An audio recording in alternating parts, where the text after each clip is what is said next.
programmers. Someone on my YouTube channel asked about the Minesweeper program, how you could fill in when somebody guesses a position that has 0 mines, how you could kind of unlock everything around it that's safe to reveal. So in this case, I've got 2 mines, and let's say I guess up here at position row 1, column 1. Well, then we can pretty much unlock the whole board. Except for the 2 positions where we have the mines. So how would we get our code to do that, which a lot of Minesweeper programs do? It's actually not that bad. And if you haven't done the first tutorial, I'll put a link in the comment section. You'll have to do that one first. And if you've done that one, you've got this code right here. We've got lots of functions, and I'm going to actually create a brand new function. Right after my display board function, we're going to have another function that we're defining called check and update location. And what we're going to end up putting in here is going to be this line right here. So instead of just calling that check mines around and replacing a single position, if what you're going to replace it with is 0, then you're going to go ahead and safely open up everything around that, which may have a cascading effect and open up even more. So I'm going to cut and paste this line, and we can paste that into this other function. I also want to keep track of this cascading effect of how many different things have been opened when you were doing this. So I'm going to keep track of the total things that are opened, because we want to end the game if you've opened everything possible. So we'll start out saying the total things opened is a 0. And then I'm going to say if the display board for that row and that column has a -1 in it, that's the only time where you would want to do something. So that means we have not yet opened or revealed that position in our grid. So if we haven't, then we're going to go ahead and reveal that position in the grid. So the number of mines that we end up finding, well, that's going to be the result of this check mines function. And so now I've just put that in a variable because I'm going to end up using it more than one time. So now we can go ahead and update our board display for that row and that column. And then we have just revealed something. So the total opened or revealed, might have been a better name, is going to be incremented by 1. So if what we got, if the number of mines was 0, it's safe to open or reveal everything surrounding it. So if I had selected this and it was a 0, it's safe to reveal 1 column to the left and 1 row above. It's safe to reveal this and this and this and this and this. So we're going to go all the way around that and end up revealing those as well. And if those are 0s, we can keep going.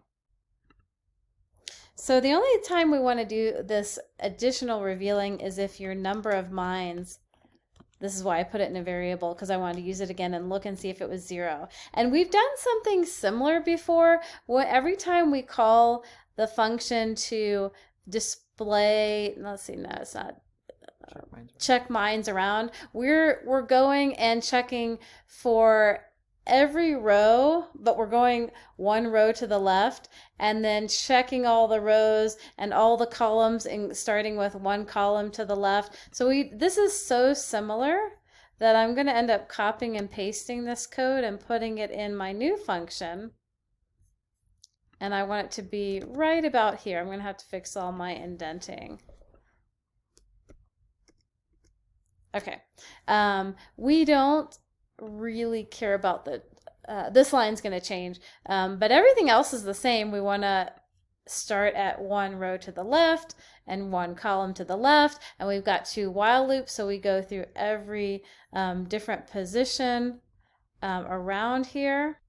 So what is it that I want to do in place of this? Well, I'm going to end up updating the total opened, because if this is true, I may be updating it, but I'm going to need to check and update the location of I and J, which is whatever row and column I'm looking at that point. What I've done here is make a recursive function. So I am calling the function that I'm actually in right now. This is called recursion. So you could Google search recursive functions if you've never seen something like this. And what will stop the recursion is if you have already revealed that spot in the board, then it doesn't do anything. Then we don't go in the if block. But if we have not yet revealed it, then we have this cascading effect where we'll go ahead and look at all the positions around it, and we end up revealing. So in order for this to complete this function, I want to return how many things we've opened at this point. So I'm going to add a return statement saying total opened. And let's go back down in here. So I cut and paste this line of code here. I'm going to replace it by updating the number of guesses that we've done so far. And the later versions of Python have a plus equals, but I'm so used to older versions of Python that I end up doing guess is equal to guess plus check and update location, row, column. And I did the plus equals up here. So if that looks weird to you, if you haven't seen that, you can, it's the same thing as saying total opened plus. And another good reason to do the plus equals is I'm running pretty long on that line. Okay, so I'm updating, calling my new function, updating the number of guesses that they've had. And at some point, we're going to exit this while loop when we have revealed everything possible. Let's go ahead and run it and see if it works now. I will start out with maybe just 2 mines.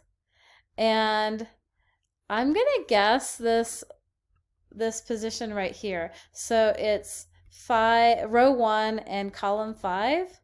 And that should have a cascading effect of opening a lot of the board, because every time I've got a 0, you can open everything around it. And I'd need to do a couple more guesses to finish off the program, but it looks like our code's working here. So let's do a couple more guesses. 5-1, 5-2.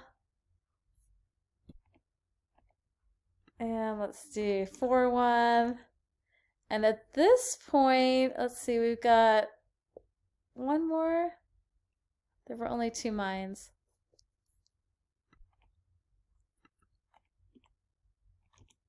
3-1. And at this point, I only have my 2 mines left, so we're done. We exited the program.